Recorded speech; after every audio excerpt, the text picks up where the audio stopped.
जोहार मास्टर जी, राहुल के भी जोहार। जोहार जोहार पर्वतिया जी। और बताइए क्या हालचाल है? हमार हालचाल बढ़िया है मास्टर जी, और रौरे हमरे के संगे संगे ही माने खेती बाड़ी का नया नया समाचार भी मिली है। बिल्कुल बिल्कुल। तो किसान भाइयों, कृषि दर्शन के आज के अंक में हम आपका बहुत बहुत स्वागत करते हैं। और चलिए, हाल समाचार की बात हो गई है तो खेती बाड़ी का हाल समाचार भी देखते हैं। सबसे पहले देखते हैं कृषि समाचार।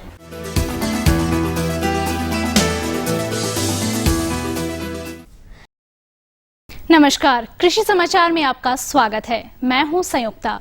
आइए देखते हैं आज कृषि समाचार में क्या है खास। जैविक खेती के लिए किसानों को किया जा रहा है प्रोत्साहित। ठंड के मौसम में दुधारू पशुओं खान पान का रखे विशेष ख्याल। पाउडर रूपी दवा के छिड़काव को बेहतर तरीके से करता है डस्टर। कृषि वैज्ञानिकों का मानना है कि जैविक खादों के प्रयोग से मिट्टी को और अधिक उपजाऊ बनाया जा सकता है। इसी संदर्भ में कृषि विभाग द्वारा राज्य में जैविक खाद प्रोत्साहन कार्यक्रम चलाया जा रहा है, जिसके अंतर्गत प्रशिक्षण कार्यक्रम के साथ साथ खाद निर्माण के लिए कृषकों को प्रोत्साहित भी किया जाता है। मिट्टी और फसल की गुणवत्ता में सुधार के लिए कृषि वैज्ञानिक आज जैविक खेती करने की सलाह देते हैं। राज्य कृषि विभाग ने इसे गंभीरता से लेते हुए जैविक खाद प्रोत्साहन कार्यक्रम चला रही है। कार्यक्रम के अंतर्गत किसानों को जैविक खाद का खेतों में इस्तेमाल के तरीके, खाद निर्माण के प्रशिक्षण के साथ जैविक खाद निर्माण को व्यवसाय के रूप में अपनाने वाले किसानों को अनुदान भी मुहैया कराती है। ठंड का मौसम शुरू हो चुका है। ऐसे में दुधारू पशुओं के व्यवहार और खान पान में कई तरह के परिवर्तन होते हैं, जिससे कभी कभी पशु दूध देना कम कर देती है। ऐसा किस कारण से होता है और कैसे इसका समाधान हो, बता रहे हैं हमारे पशु विशेषज्ञ।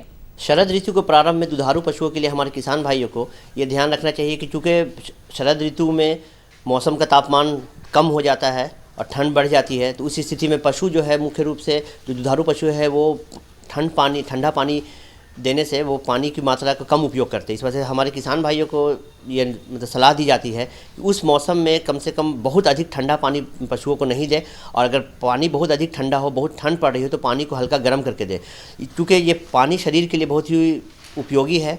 और दूसरा है कि पानी का संबंध जो है तो पशु के दूध उत्पादन से भी है। तिलहनी फसलों के लगाने का समय आ गया है। जो किसान भाई सरसों की फसल लगाना चाहते हैं, वे शिवानी, क्रांति, पूसा बोल्ड और राजेंद्र सुफलम नामक सरसों के प्रभेद लगा सकते हैं। ये प्रभेद झारखंड की जलवायु और मिट्टी में अच्छा उत्पादन देने में सक्षम है। शिवानी, क्रांति, पूसा बोल्ड, पूसा महक, भारत सरसों 1 एवं 2 और राजेंद्र सुफलम ये सरसों के उन्नत प्रभेद हैं, जो अन्य पारंपरिक सरसों के प्रभेदों की तुलना में अधिक उपज देते हैं। 5 से 7 किलोग्राम बीज प्रति हेक्टेयर की दर से बुआई कर और उचित कृषि कार्यों को करके लगभग 5 से 8 क्विंटल सरसों की उपज पाई जा सकती है। सरसों लगाने का उपयुक्त समय 15 अक्टूबर से 15 नवंबर है। इसके लिए आप उन्नत किस्म जो झारखंड के लिए अनुशंसित है, उसमें शिवानी, क्रांति, पूसा बोल्ड, पूसा महक, भारत सरसों 1, भारत सरसों 2, राजेंद्र सुफलम, ये सब जो किस्में हैं अधिक उपज देने वाली किस्में हैं, और इसका आप अभी बुआई कर सकते हैं। अरहर की फसल में वैसे तो कई प्रकार के कीट एवं रोग लगते हैं, परंतु इस समय मुख्य रूप से अरहर में लाही का प्रकोप ज्यादा होता है। यदि लाही के लक्षण आपके अरहर की फसल पर दिखे तो इससे निजात कैसे पाए, आइए जानते हैं विशेषज्ञ से बेहतर तकनीक में। किसान भाइयों, यदि अरहर की खेती कर रहे हैं, उसके लिए जैसे लाही का प्रकोप होता है, बहुत ज़्यादा फूल आता है, उस समय छोटा छोटा रस चूसने वाला कीड़ा का प्रकोप होता है, जो काला रंग का भी रहता है, लाल रंग का भी रहता है, और कभी कभी आपका हरा रंग का भी होता है। इसके लिए किसान भाई मिथाइल डिमेटन करके एक दवा आता है, उसका 1 ml प्रति लीटर पानी मिलाकर उसका छिड़काव करें, और यदि कंट्रोल हो गया, नहीं कंट्रोल हुआ तो फिर 10 दिन बाद फिर से उसका छिड़काव करें। और ये दवा यदि नहीं मिलता है तो इमिडाक्लोरोपीड करके आता है दवा, इसका 1.5 ml प्रति लीटर पानी मिलाकर 1 सप्ताह के अंदर 2 से 3 बार छिड़काव करें, जिससे कंट्रोल होता है।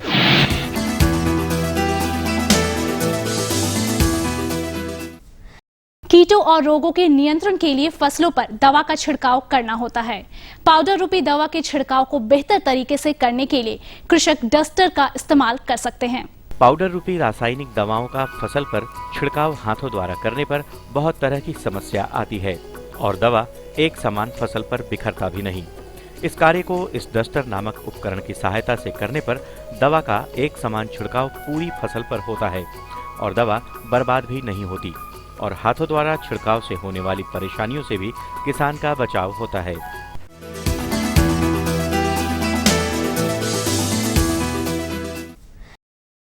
कृषि समाचार में अब बारी है सफल किसान से मिलने की, तो आइए देखते हैं आज के सफल किसान कौन है और जानते हैं सफलता की मंजिल इन्होंने कैसे पाई। पहले बाप दादा लोग जो खेती करते थे उसमें खर्चा ज़्यादा होती थी, आमदनी कम होती थी, लेकिन आत्मा से जोड़कर और जो वैज्ञानिक तरीक़ा से खेती झारखंड अलग होकर आत्मा आई है, उस समय से हर चीज़ में कम खर्चा में अच्छा तरीक़ा से धान की खेती हो चाहे और रबी फसल की खेती हो, यही सब बता के किसानों को बहुत लाभदायक हो रही है। ऐसा होता था कि अगला खेती में ज़्यादा मेहनत लगता था, ज़्यादा पैसा खर्चा होता था, लेकिन कृषि लाभदायक नहीं होती थी। लेकिन अभी सही ढंग से किसान करे तो माने बाहर की प्लान छोड़कर माने एक नौकरी की तरह करे तो 8 घंटा नहीं, मैं तो कहता हूँ 4 घंटा भी जो सुबह और शाम करे तो आराम से दिन में वो 250 से 300 रुपया माने कमाई कर सकता है और अच्छा आमदनी कर सकता है। और अब एक नजर राज्य के कुछ प्रमुख शहरों के मौसम के मिजाज पर। आज राज्य के कुछ प्रमुख शहरों के तापमान इस प्रकार दर्ज किए गए। रांची अधिकतम 25 डिग्री सेल्सियस और न्यूनतम 16 डिग्री सेल्सियस। देवघर अधिकतम 27 डिग्री सेल्सियस और न्यूनतम 17 डिग्री सेल्सियस। दुमका अधिकतम 27 डिग्री सेल्सियस और न्यूनतम 18 डिग्री सेल्सियस। गोड्डा अधिकतम 29 डिग्री सेल्सियस और न्यूनतम 20 डिग्री सेल्सियस। चाईबासा अधिकतम 27 डिग्री सेल्सियस और न्यूनतम 17 डिग्री सेल्सियस और हजारीबाग का तापमान अधिकतम 26 डिग्री सेल्सियस और न्यूनतम 16 डिग्री सेल्सियस रहा।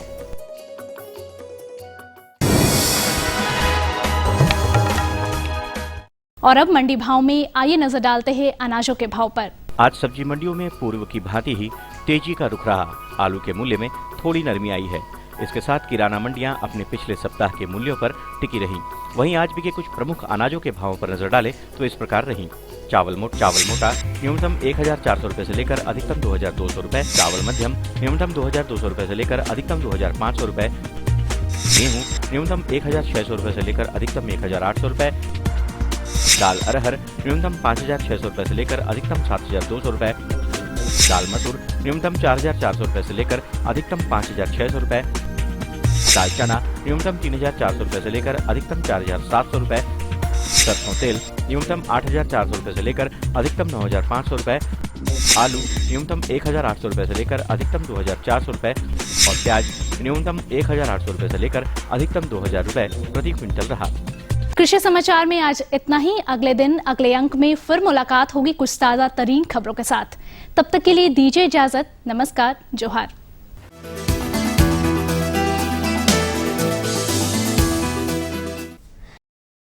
ये लो और बताओ। बस। अरे ये क्या भैया जी, बस इतनी सी रासायनिक खाद? किसानी छोड़ रहे हो क्या? किसानी नहीं, नादानी छोड़ रहे हैं। मिट्टी की जांच कराई है। अब तो लाला जी जितनी जरूरत है उतने ही उर्वरक खेत में डालेंगे। हाँ किसान भाई आज ही अपने जिले की नजदीकी भूमि परीक्षण प्रयोगशाला में मिट्टी की जांच जरूर करवाएं और मिट्टी में पोषक तत्व, नमी व पौधे के विकास को देखते हुए केवल जरूरत के अनुसार ही पोषक तत्व डालें। और हाँ, मिट्टी में गंधक, जस्ता, बोरोन जैसे सूक्ष्म पोषक तत्वों का पता लगाना भी न भूलें। उर्वरक और जैविक खाद के सही उपयोग से भूमि का उपजाऊपन बनाए रखें, उत्पादकता बढ़ाएं, खर्चा घटाएं और बहुमूल्य विदेशी मुद्रा बचाने में भी सहयोग दें। और हाँ, धीमी गति से नाइट्रोजन उपलब्ध कराने वाले उर्वरकों जैसे नीम लेपित यूरिया को प्राथमिकता दें और यूरिया का पत्तों पर छिड़काव करें। अरे वाह, तू तो सचमुच समझदार हो गया रे। अधिक जानकारी के लिए संपर्क करें जिला कृषि अधिकारी या किसान कॉल सेंटर। विराम कर बाद देखो या मनक फिर से बहुत बहुत स्वागत करत थी और अब हमारे पास सवाल कर बारी नहीं। हाँ। अभी मेरे सवाल की बारी। और सवाल बाचले रहे तो भुलाइए जा रही। चलिए आपसे भी और हम अपने किसान भाइयों से भी पूछते हैं कि 100 की जोत 50 जोते, बांधे ऊंच को बारी, इसके बाद इस कविता को पूरा करना है। इस तो हमारे घर किसान भाई बहन मन ओकर बारे में सोचबे और हम जे सवाल करे जाती सेकर जानकारी भी उमन लेबे, तो हमार सवाल पहले सुन ले। बिल्कुल बिल्कुल, बताइए आपका सवाल क्या है? सवाल ही है मास्टर जी के खेत में जे गोभी लागल है, फूल गोभी और बंधा गोभी, तो कर में कीड़ा मकोड़ा कर बड़ा अथी रहेला, तो कर रोग नियंत्रण करे खोजबे किसान भाई बहन मन, ताकि फसल ठीक रहे। बिल्कुल बिल्कुल बिल्कुल सही बात है किसान भाइयों। ये जो फूल गोभी और बंद गोभी है, इसमें कीट लगने की संभावना बहुत ज़्यादा रहती है, खास करके इस मौसम में। कैसे आप कौन कौन से कीट लगते हैं, कैसे आप उनका नियंत्रण करेंगे, चलिए इसकी जानकारी हासिल करते हैं अपने विशेषज्ञ डॉक्टर संजय कुमार साथी जी से। किसान भाई नमस्कार, कृषि दर्शन के इस कार्यक्रम में आपका स्वागत है। किसान भाइयों, कृषि दर्शन की टीम आज कृषि विज्ञान केंद्र जगन्नाथपुर पश्चिम सिंहभूम आई हुई है, जहां आज हम बात करेंगे फूल गोभी एवं बंद गोभी में रोग एवं कीट नियंत्रण के बारे में। इस विषय पर जानकारी देने के लिए आज हमारे साथ हैं यहीं के वैज्ञानिक डॉक्टर संजय कुमार साथी। आइए इनका स्वागत करते हैं। डॉक्टर साहब, आपका हमारे इस कार्यक्रम में स्वागत है। नमस्कार डॉक्टर साहब, जैसा कि आज का विषय हमने लिया है फूल एवं बंद गोभी में कीट एवं रोग के नियंत्रण के बारे में, तो सबसे पहले आप हमारे किसान भाइयों को बताएं कि फूल गोभी में अगर कीट लग जाते हैं तो उसकी पहचान एवं रोकथाम वो किस प्रकार हमारे किसान भाई करेंगे? किसान भाइयों, सबसे पहले तो आप कीट या रोग लगता है, लेकिन हम पहले बोलेंगे कि आप अंतर फसल करें। जैसे फूल गोभी या बंद गोभी लगा रहे हैं तो उस फूल गोभी के बीच में आप धनिया लगाइए या गेंदा लगाइए, ठीक है। बीच बीच में फूल गोभी फिर गेंदा, या फूल गोभी फिर धनिया, बंद गोभी फिर धनिया, दोनों एक ही फैमिली का है। तो इससे आपका कीट नियंत्रण काफ़ी हद तक हो जाता है, क्योंकि आपका जो धनिया का पत्ता है उससे जो बाष्पशील पदार्थ निकलता है, उसके गंध से कीड़ा भाग जाती है, विकर्षित हो जाती है। तो किसान भाई कोशिश करें कि कम से कम दवा का प्रयोग करने के लिए आप मतलब धनिया या गेंदा बीचों बीच में लगाएं। इसके अलावा फूलगोभी एवं बंद गोभी में कीट का प्रकोप जो होता है वो डायमंड बेकमत बोलते हैं। छोटा सा कीड़ा होता है, दोनों साइड नोकीला। ये आपका पत्ता के नीचे रहता है, पत्ता को छेद करता है। फूलगोभी में है उसमें भी छेदा कर देता है। तो इसके लिए किसान भाई जैसे लगाने के 20 से 25 दिन के बाद 2-4 पत्ता जब आ जाता है तो इसका आक्रमण शुरू हो जाता है। तो किसान भाई पत्ता के नीचे झांक के देखें तो ये आपका हरा हरा कीट नज़र आ जाएगा।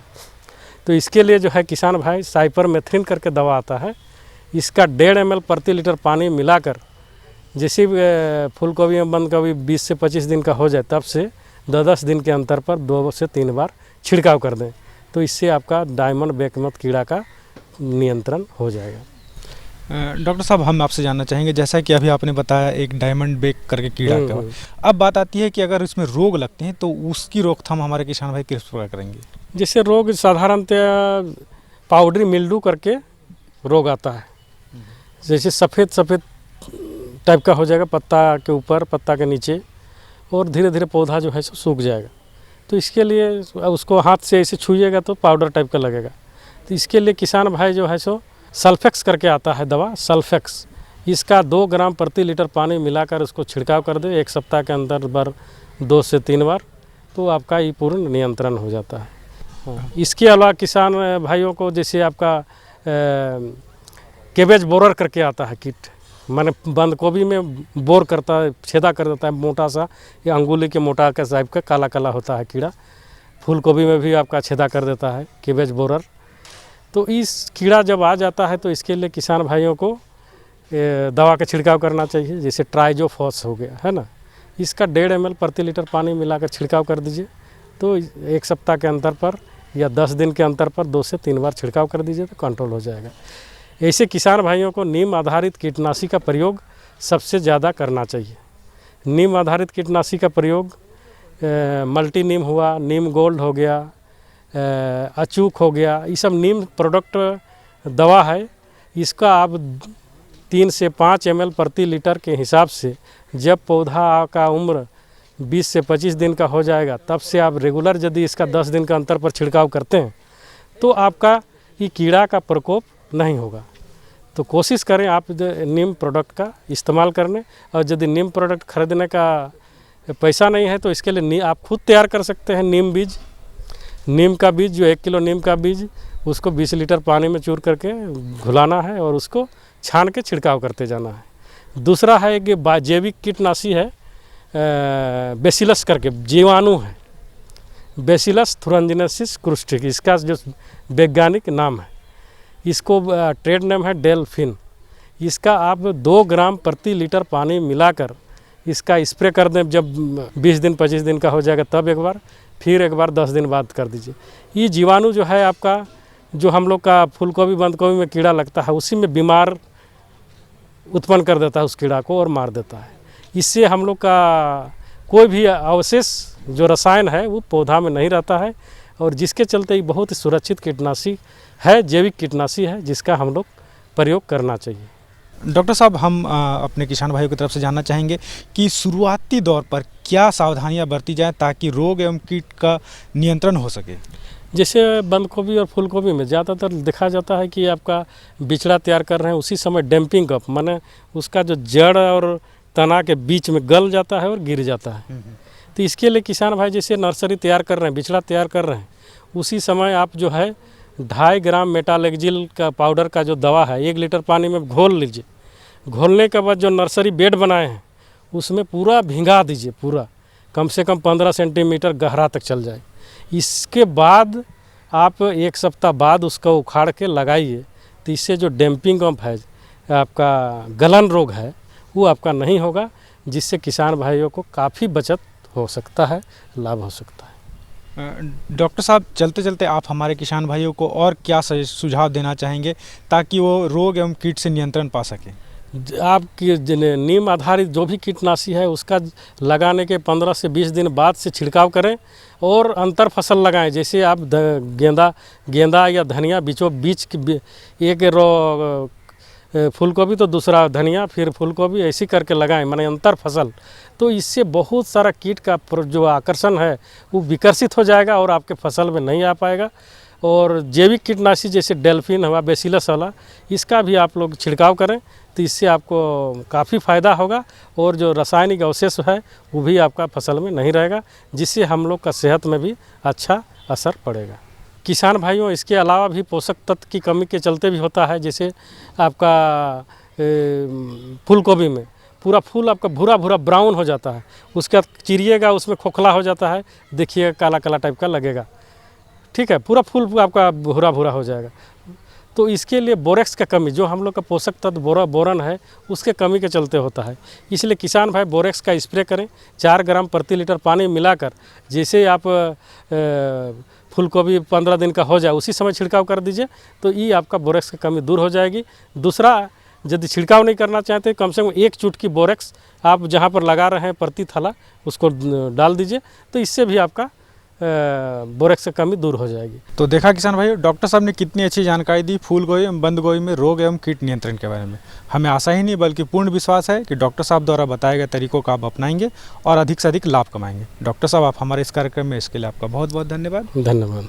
तो मास्टर जी, गोभी कर जानकारी तो हो गया, इकर बीमारी का नियंत्रण तो हमने कर लो अब खेत में। बाकी जानवर मन में भी बीमारी जो लागेला, खासकर जो फैले वाला का कहना संक्रामक रोग जो होला, सिकर नियंत्रण बहुत जरूरी होला मास्टर जी। तो बेहद जरूरी है, बेहद जरूरी है इसकी जानकारी होना।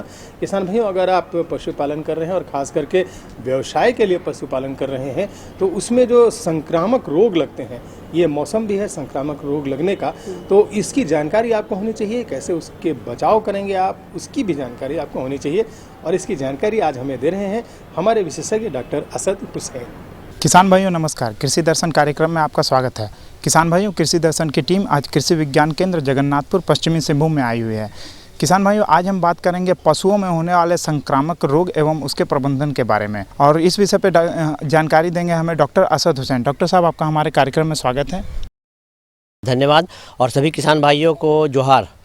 डॉक्टर साहब, हमारे किसान भाइयों को बताइए कि पशुओं में कौन कौन से संक्रामक रोग लगते हैं एवं उसका प्रबंधन किस प्रकार करें हमारे किसान भाई। पशु में मुख्य रूप से संक्रामक रोग में कुछ तो जीवाणुजनित है और कुछ विषाणुजनित रोग है, लेकिन उनमें जो अभी सबसे ज़्यादा हमारे क्षेत्र में जो पाया जाता है उसमें खुरा चपका का रोग सबसे अधिक पाया जा रहा है, जो 2 खुर वाले पशुओं में होता है।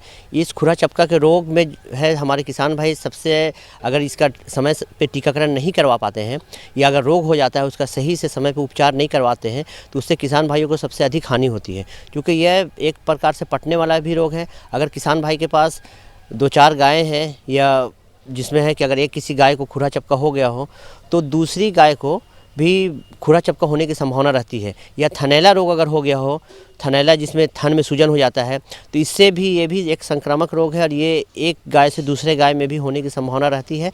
अगर जो किसान भाई जो गाय दूध दूहने के बाद थनैला से प्रभावित जो गाय है, अगर उसका दूध दूहने के बाद दूसरी स्वस्थ गायों का दूध दूह ले तो उससे भी हाथ से एक थन से दूसरे थन में इस रोग के होने की संभावना संक्रमण द्वारा होता है। इसके अतिरिक्त बहुत सी ऐसे भी रोग हैं जो सांस द्वारा जिसका होने संभावना रहती है और जो वायु द्वारा जिनका संक्रमण होता है। तो उस स्थिति में अगर हमारे किसान भाई ये देखें कि उनके किसी पशु को अगर कोई ऐसी सांस की बीमारी हो, खांसी हो या सर्दी हो और 1 दिन 2 दिन इलाज करवाने के बाद भी अगर वो सुधार नहीं हो रहा हो, तो किसान भाइयों को चाहिए, हमारे पशुपालक जो है उनको चाहिए कि उस जो रोगी पशु को जो है सो स्वस्थ पशु से अलग कर ले और उसका फिर सही उपचार करावें। क्योंकि कुछ जैसा कि मैं बताया कि ये बीमारियां जो होती हैं एक से दूसरे पशुओं में फैलता है। उसी प्रकार संक्रमण एक और है मुर्गियों में होने वाला जो रोग है वो है रानीखेत या टुनकी रोग। ये भी अगर मुर्गी में एक किसी घर पे हो जाए या गांव में हो जाए तो दूसरे गांव के मुर्गियों में भी या समीप के गांव या घर में भी होने की संभावना इसमें अधिक रहती है। एक और रोग है जो भेड़ और बकरियों में होता है, उस रोग का नाम है PPR। ये भी रोग जो है सो एक जगह से दूसरे जगह में या समीप के गांव में या घरों में बहुत जल्दी ये फैलता है। इस रोग के लक्षण जैसे किसान भाई को मैं बतलाना चाहता हूँ कि अगर ये रोग बकरी और भेड़ में होता है, इसमें रोग होने की संभावना अधिक रहती है। बहुत अधिक बकरी या भेड़ इसमें रोग ग्रसित हो जाते हैं। इसके लक्षण है कि शरीर का बुखार हो जाता है। बुखार जो है सो 104 से 106 डिग्री फ़ारेनहाइट होता है। आँख में गंदगी या किच्ची आ जाती है। नाक से पीला पानी चलता है या जिसको बोला जाए कि निमोनिया में जो है, निमोनिया में नाक से जो पानी चलता है वो सफ़ेद होता है, लेकिन PPR के लक्षण में जो पानी चलता है वो पीला पानी चलता है। साथ ही साथ प्रारंभिक अवस्था में पशु को या ये तो बकरी और भेड़ में होता है तो मल थोड़ा सूखा होता है, लेकिन बाद में ये फिर दस्त हो जाता है और इसमें देखिएगा कि पशु इसमें कमज़ोर हो जाता है। तो इस प्रकार का अगर बकरी में हो, और एक और है कि इसके मुंह होंठ में, दोनों होंठ में जो है सो छाले पड़ जाते हैं। तो अगर इस प्रकार का बकरी या भेड़ में अगर रोग हो तो जो स्वस्थ हैं उसको तो अलग रखना चाहिए, क्योंकि रोगी अगर बकरी या भेड़ की संख्या कम है तो तुरंत जो है सो रोगग्रस्त बकरी या भेड़ों को अलग कर लेना चाहिए ताकि दूसरे स्वस्थ को होने ये रोग पुनः नहीं हो। और इसमें जैसे कि हमारे किसान भाई हैं कि अगर ये PPR हो, जैसे मैं लक्षण जो 4-5 लक्षण बतलाया, ये लक्षण अगर हैं तो सबसे बेहतर है कि अगर रोग नहीं हो तो उसके लिए हम उसका टीकाकरण करते हैं। टीकाकरण के लिए हमें ये आवश्यक जानकारी होना चाहिए कि जहाँ से भी वो टीका खरीदे, एक तो उसका एक्सपायरी डेट नहीं हो। टीका एक जगह से दूसरे जगह लाने में हर एक टीकाकरण में आप देखेंगे कि उसके वायल में लिखा रहता है कि इस टीके को एक जगह से दूसरी जगह ले जाने में 2 से 8 डिग्री सेंटीग्रेड चाहिए, या इसे अगर फिर हमको स्टोर करना है तो किसी में रहता है कि इसे 0 डिग्री सेंटीग्रेड या -20 डिग्री सेंटीग्रेड पे हमें इसको स्टोर करके रखना है। तो ये सब चीज़ की जानकारी हमारे किसान भाइयों को होना चाहिए कि अगर वो दवा दुकान से टीका खरीद रहे हो तो संभव ये होना चाहिए कि वो चौड़े मुंह के थर्मस फ्लास्क में उस टीका को लाएं और ला करके उसी दिन शाम में अपने बकरियों को ये टीकाकरण PPR का टीका दे दे। ये PPR का टीका तो ऐसे बाज़ार में कई नाम से उपलब्ध है, लेकिन एक जैसे रक्षा PPR है जो एक अच्छी कंपनी है जिसके टीकाकरण की मात्रा जो है 1 ml ये टीका पाउडर और उसका टीका के पानी के रूप में रहता है। तो टीके के पानी को पाउडर के साथ मिलाकर उसका टीके का घोल बनाया जाता है और इसकी मात्रा है 1 मिलीलीटर। गर्दन वाले भाग में चमड़े के नीचे दिया जाना चाहिए। अगर जैसे कि रोग हो रही हो तो जो स्वस्थ हैं उन्हें कम से कम ये टीकाकरण करवा दें, और अगर बकरी का नवजात बच्चा अगर जन्म लिया हो तो उससे ये टीकाकरण की मात्रा है 1 ml। उस स्थिति में भी 1 ml उसको देना है गर्दन वाले भाग में चमड़े के नीचे। लेकिन उसकी आयु जो होती है वो 3 से 4 महीने की आयु में प्रथम बार टीकाकरण किया जाता है PPR का। दूसरा टीकाकरण उसके ठीक 6 महीने के बाद, अर्थात जब उस बकरी के बच्चे की आयु 9 से 10 महीने हो तब टीकाकरण करना चाहिए। और तीसरा टीकाकरण जो है सो उसके 1 साल बाद करना चाहिए। आप हमारे किसान भाई या पशुपालक देखेंगे कि उस टीकाकरण में जैसे लिखा रहता है कि हाँ इसके रोग निरोधक क्षमता या ये टीकाकरण कब तक प्रभावी हो, तो उस स्थिति को भी देखते हुए वो करना चाहिए कि किसी में ये लिखा रहता है कि नहीं ये 3 साल तक प्रभावी रहता है, लेकिन अगर उसको प्रति वर्ष 1 बार करवा ले तो किसान भाइयों को आसानी होगा। और अगर रोग अगल बगल के क्षेत्र में अगर कहीं पे हुआ हो तो कम से कम अगर टीकाकरण किया रहेगा तो रोग होने की संभावना कम रहेगी। इसी के साथ आप हमारे किसान भाई ये भी ध्यान पे रखें कि अगर ये टीकाकरण करवाने, जैसे इस टीकाकरण की अवधि 1 साल के लिए रहती है, लेकिन अगर टीकाकरण करने के 6 महीने के बाद अगर फिर बगल के गाँव में या बगल के घरों में अगर ये रोग PPR का रोग अगर हो गया हो तो पुनः उसे एक बूस्टर के नाम से बूस्टर टीका होता है, अर्थात 6 महीने के बाद पुनः उसको टीकाकरण करवा सकते हैं। तो ये PPR का हो गया। इसी प्रकार जो खुरा चपका का टीकाकरण होता है, खुरा चपका का टीकाकरण 2 प्रकार का बाजार में उपलब्ध है। एक तो होता है कि खुरा चपका का टीका जो FMD के नाम से प्लेन टीका आता है।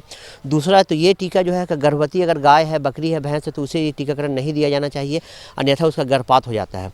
और खुरा चपका का टीका होता है, ये आपको जैसे गर्मी के प्रारंभ में एक बार किया जाना चाहिए, मार्च में या अप्रैल में, और दूसरा है कि ये सितंबर अक्टूबर के महीने में दूसरा टीकाकरण किया जाना चाहिए।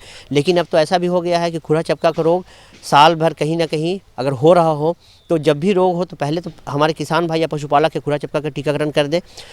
गर्भवती पशु अगर है तो उसके लिए क्लोवैक्स के नाम से एक टीका आता है जो गर्भवती पशुओं को देने में कोई हानि नहीं होती है और गर्भपात नहीं होता है।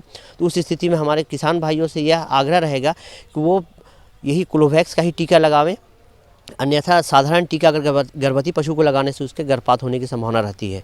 इसी प्रकार दूसरे अगर ये टीकाकरण, हाँ किसान भाई एक चीज़ ये भी जान लें कि ये जो है क्लोवैक्स का टीका नर पशुओं को भी, अर्थात काड़ा हो, बैल हो, उसको भी दिया जा सकता है, या बाछी बाछा को भी दिया सकता है। इसकी मात्रा जो है सो वयस्क गाय के लिए या भैंस के लिए या काड़ा के लिए इसकी मात्रा है 2 ml।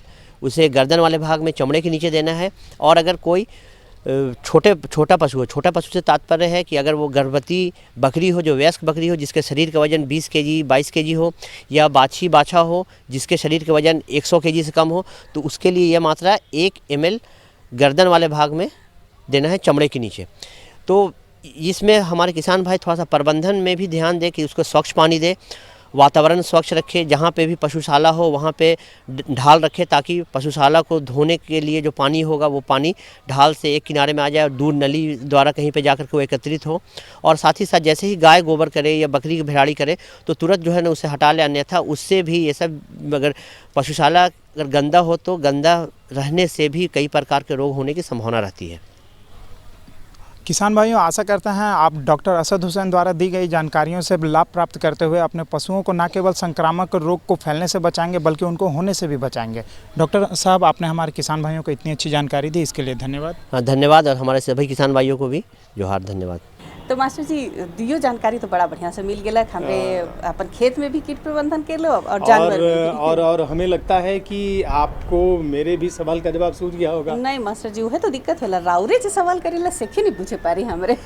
अरे भाई देखिए, ऐसा नहीं है, बहुत हमारे किसान भाई इस सवाल का जवाब जरूर जानते होंगे और हम बार बार उनसे कहते हैं कि आप अपने सवालों का जवाब जो है खत के द्वारा जरूर लिखा करिए। हाँ, है ना? हाँ, तो जवाब बता तो पर्वतीय जी, इसका जवाब तो बेहद सरल है। देखिए इसमें गाक पंडित कहते हैं कि 100 का जोत 50 जोते बांधे ऊंच को बारी, अगर 100 से 50 का 100 न तुले तो देवघाट को गारी। इसके कहने का अर्थ है कि अगर आप खेत है उसको कम ही जोतें लेकिन गहराई से जोतें और उसकी मेड़ ऊंची करें तो आपकी फसल दुगनी होगी। अरे वाह, है ना? तो किसान भाइयों, ऐसी ही ढेर सारी जानकारियां हम आपको देते रहेंगे, लेकिन इसके लिए ज़रूरी है कि आप हमें खत लिखें। तो मास्टर जी से नया नया जानकारी लेवे अपन सवाल अपन सुझाव जे भी रहे कुछ लिखे खोजिला से के जरूर लिख भेजू और कर ले हमरे का पता नोट करो। हमारा पता है कार्यक्रम कृषि दर्शन, कृषि प्रकोष्ठ, द्वारा निदेशक दूरदर्शन केंद्र, रातू रोड, रांची, पिन संख्या 834001। और एक चिट्ठी कर इंतजार रही, लेकिन एखन बेरा हो जाए कि हमरा विदा ले ले। बिल्कुल, और चलते चलते आपसे कहेंगे कि पानी बचाइए क्योंकि पानी है तो जिंदगानी है। इसी संदेश के साथ हमारी पूरी टीम आपसे लेती है विदा। जोहार।